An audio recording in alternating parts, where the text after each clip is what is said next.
लोग हिम्मत वाले तो हैं नहीं। कोरोना आया तो शाहीन बाग हट गया, अभी भी कोरोना चल रहा है लेकिन किसान डटे हुए हैं, यही सब। और किसान तो ऐसा डटा हुआ है कि इस देश का सबसे बड़ा जो चौकीदार है उसको नींद नहीं आ रही होगी कि 26 जनवरी को क्या होगा मेरा। हकीकत है, वो कह रहे हैं हम ट्रैक्टर पे परेड करेंगे। जियो के कितने टावर तोड़े पंजाब में, कितने तोड़े, और यूपी में देख लीजिए सरकार का जुल्म। जिन लोगों ने थोड़ा बहुत हंगामा हुआ तो गवर्नमेंट ने क्या कहा कि जिन्होंने जितना नुकसान किया उनसे भरपाई ली जाएगी, और कितने लोगों के नाम चिपका दिए थे कि इन लोगों से इतना इतना लाख रुपया वसूल करो। तुम्हारे बाप में ताकत है तो पंजाब में सिखों से करके दिखाओ। 1500 टावर तोड़े उन्होंने, 1500 जियो के।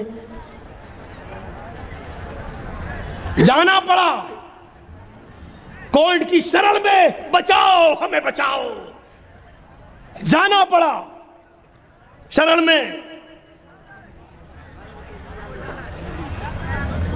तहरीकें जाग चुकी हैं, और ये आप भी जानते हैं कि इस वक्त पूरे हिंदुस्तान में न हिंदू भाई खुश हैं, न मुसलमान, न सिख, न ईसाई, न किसान। कौन खुश है?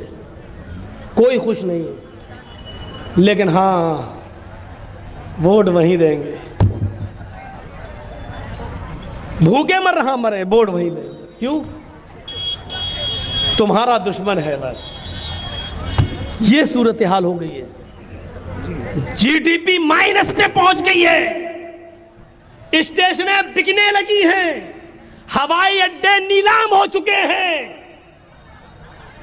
सोने की चिड़िया कहलाने वाला हमारा ये मुल्क गिरवी रखा जा चुका है अमीरों के हाथों। फिर भी लोग देशभक्त बने हुए हैं कि देशभक्त देशभक्त देशभक्त। देश की सबसे बड़ी कंपनी BSNL आज ICO पर लेटी हुई है, और देश का चौकीदार BSNL का प्रचार न करते हुए जियो का प्रचार कर रहा हो। हम कहां हैं और किस मुल्क में हम रह रहे हैं मेरे भाइयों? जो सोने की चिड़िया था उसको आज क्या कर दिया गया है, हमें और आपको सोचना पड़ेगा ये। और उससे ज्यादा हमें यह सोचना पड़ेगा कि हमारी इज्तिमाइयत और हमारी एकता कहां जा रही है। एकता, बिहार के चुनाव में हमको कितना बुलाया गया, आप मैं बता नहीं सकता। इस कुर्सी पर बैठा हूं, अल्लाह को गवाह बना के कहता हूं, लेकिन मैं बिहार में अपने दोस्तों का, जो लोग बेचारे हमें अपने जलसों में बुलाते थे, MLA थे, हमने उनकी भी नहीं मानी। हमने कहा नहीं, हमें इस चीज़ों से दूर रखिए, आप नहीं आए हम प्रचार के लिए। हेलीकॉप्टर तक की बात कही गई। कुछ कांग्रेसियों ने यहां तक कहा कि राहुल गांधी के साथ हम आपको बिठा लेंगे, मौलाना साहब हेलीकॉप्टर पे आप आइए। मैंने कहा सॉरी सर। हमारे दूसरे लोगों ने भी कहा कि हमारे शेर के साथ आप बैठिए। मैंने कहा नहीं, इस वक्त नहीं। तकरीर करता हूं मालदा में NRC और CA के ऊपर, और केस होता है इटावा में मेरे ऊपर। देख रहे हैं, उल्टी गंगा बहती है। मैंने कहा कि अब तो लड़ाई आर पार, जीते तो वतन मुबारक, हारे तो कफन मुबारक। कौन सी बुराई थी मेरी? लेकिन केस कहाँ हुआ? इटावा में। और केस हुआ ही है, पता ही नहीं चल रहा अभी तक, ना वारंट ना कुछ। अरे कुछ आए तब तो कोर्ट जाए, पता ही नहीं चलता क्या हुआ केस। बस धारा लगा दी 153A, जुर्म साबित हो जाने पर 3 साल की सजा। नोटिस अब तक नहीं आया। दबाव बनाओ, बस प्रेशर इतना बना के रखो कि ये आगे कुछ काम ना कर पाए। यही तो हो रहा है, यही हो रहा है। अल्लाह ताला जुल्म और सितम से हमें और आपको नजात अता फरमाए, जालिमों से नजात अता फरमाए। और अल्लाह अमन पसंद गवर्नमेंट और सरकार को, जो इस देश के लिए अच्छी हो, हमारे मुल्क के लिए अच्छी हो, और हम सब हिंदू मुसलमान सिख ईसाई सब के लिए अच्छी हो। अल्लाह हमारे इस देश में उस सरकार को मौका अता फरमा, और उस सरकार को खिदमत और सेवा करने का मौका अता फरमा।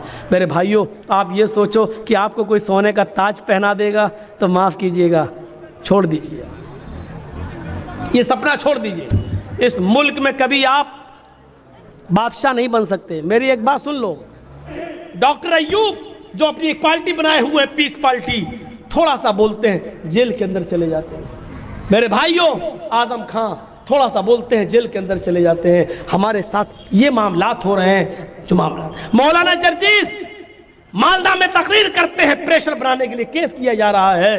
मेरे भाइयों, जरा तसव्वुर कीजिए आप, ये क्यों हो रहा है, क्यों प्रेशर बन रहा है, ताकि ये लोग बोल न सके, आवाज ना उठा सके। हमें निकलना होगा, इत्तेफाक और इत्तिहाद के एक प्लेटफार्म पे हमें कायम करना होगा। हम ये नहीं कह रहे कहाँ जहां भी जाओ, हम किसी पार्टी का प्रचार करने नहीं आए यहाँ पर। हम सिर्फ ये कह रहे हैं कि जहां भी जाओ, जहां भी वोट दो, जिसको भी दो, एक साथ वहीं जाना चाहिए सबका, सब मुत्तफिक होकर उसको वहीं पर जाइए, ताकि इज्तिमाइयत रहे और हम अपनी बात आगे बढ़वा सकें। तो अल्लज़ीना युमिनूना बिल गैब, जो गैब पर छिपी हुई बातों पर ईमान रखते हैं, वल्लज़ीना युक़ीमूना अस्सलाता व मिम्मा रज़क़नाहुम युनफ़िक़ून। यहाँ अल्लज़ीना युमिनूना बिल गैब छूट गया था। हुदल लिल मुत्तक़ीन, अल्लज़ीना युमिनूना बिल गैब, जो गैब पर छिपी हुई चीज़ों पर यकीन रखते हैं। गैब पर और छिपी हुई चीज़ों पर यकीन रखने का मतलब ये होता है कि जो चीज़ें देखी नहीं लेकिन ईमान लाना ज़रूरी है। हमने अल्लाह को देखा नहीं लेकिन अल्लाह पर ईमान ज़रूरी है। हमने जन्नत देखी नहीं लेकिन यकीन है कि जन्नत है। हमने जहन्नम देखी नहीं लेकिन मालूम है कि बुरे पर छिपी हुई चीजों पर यकीन रखते हैं। गैब पर और छिपी हुई चीजों पर यकीन रखने का मतलब ये होता है कि जो चीजें देखी नहीं लेकिन ईमान लाना जरूरी है। हमने अल्लाह को देखा नहीं लेकिन अल्लाह पर ईमान जरूरी है। हमने जन्नत देखी नहीं लेकिन यकीन है कि जन्नत है। हमने जहन्नम देखी नहीं लेकिन मालूम है कि बुरे काम करेंगे, ये यकीन होना चाहिए गैब पर कि बुरे काम करने वालों को जहन्नम का अजाब होगा। वो बड़ा सख्त अज़ाब होगा, बड़ा सख्त अज़ाब होगा। हदीस की किताबें अगर आप पढ़ेंगे तो आपको पता चलेगा कि ये जो दुनिया में जो आग है जो हम जलाते हैं, ये जो चूल्हा जलता है जिस पर हम तापते हैं और रोटी पकाते हैं, ये दुनिया की आग भी जहन्नम की आग से पनाह मांगती है कि ऐ अल्लाह, तू हमको कयामत के दिन जहन्नम की आग में न डाल देना। दुनिया की आग भी जहन्नम की आग से पनाह मांगती है। वो जहन्नम जिसके बारे में हदीस की किताबें ये कहती हैं कि जहन्नमी को जब जहन्नम में डाला जाएगा तो उसका दाढ़, ये दाढ़, एक तो दांत होता है, एक दाढ़ कोने में दोनों साइड जो मोटे दाढ़ होते हैं, फूल कर इतना चौड़ा हो जाएगा, इतना चौड़ा हो जाएगा कि उस पर अगर कोई घुड़सवार घोड़े पर बैठकर सफर करना चाहे तो सफर कर सकता है। बुखारी की रिवायतें मौजूद हैं, आप पढ़िए और देख सकते हैं कि कैसे हालत क्या हो जाएगी, कैसी आंखें होंगी, कितना डरावना माहौल होगा। सउरहिक़ुहु सऊदा, हम उसको सऊद पहाड़ पे चढ़ाएंगे, पूरा का पूरा पहाड़ आग का होगा। सोचिए, आग की एक चिंगारी जब इतनी सख्त होगी, यगली मिन्हुमा दिमागु, कि आग की एक चिंगारी अगर उस पर तुम्हें खड़ा कर दिया जाए तो चिंगारी से तुम्हारा दिमाग खोलने लगे और हांडी की तरह पकने लगे।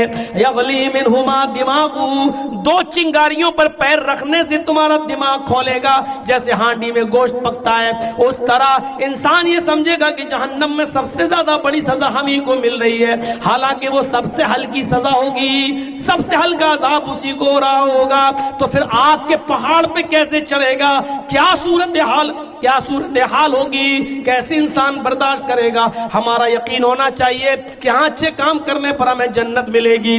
जन्नत की नेमतें भी बड़ी अजीब हैं। जो सबसे कम जिसने नेकी की होगी और जन्नती होगा, जिसने सबसे कम नेकियां करके जन्नत पाई होगी उसको भी कम से कम जो जगह मिलेगी, एक जन्नती को जो सबसे कम जगह मिलेगी वो जगह इतनी होगी कि आज एक घोड़े पर बैठकर सफर करो और वो घोड़ा 100 साल तक नॉन स्टॉप दौड़ता रहे, सफर करता रहे, कहीं ना रुके। 100 साल के बाद जहां रुकेगा, इतनी जगह एक जन्नती की होगी, और ये उस जन्नती की होगी जिसको सबसे कम जितने नेकियां की होंगी और सबसे कम अमल करने पर जिसको अल्लाह ने जन्नत दी होगी। ये सबसे छोटे जन्नती की इतनी जगह होगी। जहां जन्नत इतनी होगी तो जहन्नम का अज़ाब भी बड़ा होगा। मेरे भाइयों, हमारे दाढ़ फूल चुके होंगे, मैदान महशर में आंसुओं में जो पसीना हमारा टपकेगा, उस पसीने का हाल तो ये होगा कि इंसान अपने अमल के मुताबिक डूबा होगा। और हदीस की किताब तो ये कहती है कि इंसान अपने अमलों को देखकर इतना रोएगा कि अपने आंसुओं में, अपने आंखों से गिरने वाले आंसुओं में अगर नाव चलाना चाहे तो नाव पर बैठकर वो आसानी के साथ नाव चला लेगा। उस दिन के रोने से बेहतर है आज रो लिया जाए, आज गिड़गिड़ा लिया जाए, आज अल्लाह से तौबा और इस्तिगफार करके उसको मना लिया जाए। अल्लज़ीना युमिनूना बिल गैब व युकीमूना अस्सलाह, और जो नमाज कायम करते बता दिया, व मिम्मा रज़क़नाहुम युनफिकून, और हमने जो रिस्क दिया है उसमें से वो खर्च करते रहते हैं, अल्लाह की राह में देते रहते हैं। मेरे भाइयों, अल्लाह की राह में दे दो, अल्लाह की राह में लुटा दो। आज जो दोगे वही काम आएगा। आपके पास जो है वो आपका नहीं है, अल्लाह की कसम वो आपका नहीं है। आज मरे कल उसका कोई दूसरा मालिक हो जाएगा। और यही बात तो हिशाम इब्ने अब्दुल मलिक ने हजरत अब्दुल्ला इब्ने उमर इब्ने सालिम इब्ने अब्दुल्ला इब्ने उमर से कही थी। हजरत उमर फारूक के पोते हजरत सालिम जब खाने काबा का तवाफ कर रहे थे और उनके जोड़ लगे हुए थे, पैबंद लगा हुआ था, उनके एहराम में पैबंद लगा हुआ था, पैबंद। तो हजरत हिशाम इब्ने अब्दुल मलिक ने उनकी गरीबी देखकर कहा, तुम्हारा नाम क्या है? उन्होंने कहा सालिम। तुम किसके बेटे हो? अब्दुल्ला के। कौन अब्दुल्ला? कहा उमर फारूक के बेटे उमर फारूक के बेटे अब्दुल्ला, यानी तुम उमर के पोते हो? कहा हाँ, वही उमर जो अमीरुल मोमिनीन रह चुके हैं। सालिम ने कहा अच्छा, तुम उनके पोते हो जिसने 22 लाख मुरब्बा मील पर हुकूमत की है? फरमाया हाँ। कहा तुम्हारे पास तवाफ करने के लिए एक एहराम भी नहीं है और जोड़ लगा हुआ है, आओ मैं तुम्हारी मदद करूं, बताओ तुम्हें किस चीज की जरूरत है, मैं खलीफा हूं, मैं तुम्हें कुछ देना चाहता हूं। सालिम इब्ने अब्दुल्ला इब्ने उमर जवाब देते हैं, नहीं नहीं, मुझे अल्लाह के घर में किसी गैर के सामने दामन फैलाने में शर्म आती है। मुझे अल्लाह के घर में अल्लाह के होते हुए किसी गैर के सामने दामन फैलाने में शर्म आती है। मुझे तुमसे कोई जरूरत नहीं है। बस सालिम इब्ने अब्दुल्ला ने तवाफ किया, 7 चक्कर लगाए खाने काबा के, और फिर 2 रकात मकाम हतीम पर नफिल नमाज पढ़ी, और उसके बाद दोनों हाथ उठाकर अपने रब से दुआ करने लगे। हिशाम इब्ने अब्दुल मलिक देख रहा है कि ये क्या दुआ कर रहे हैं, लेकिन मालूम नहीं है। बस देख रहा है कि दुआ कर रहे हैं, लेकिन दुआ क्या कर रहे हैं ये पता नहीं है, क्या दुआ है ये पता नहीं है। बस देख रहा है कि हाथ उठाए हुए और अल्लाह से मांग रहे हैं। फिर सफा मरवा की सही की और चल दिए। जैसी सालिम इब्ने अब्दुल्ला निकले तो ये बाहर निकला, खलीफा हिशाम इब्ने अब्दुल मलिक बाहर निकला और एक चौराहे पर पकड़कर कहा, आए सालिम, अल-आन खरज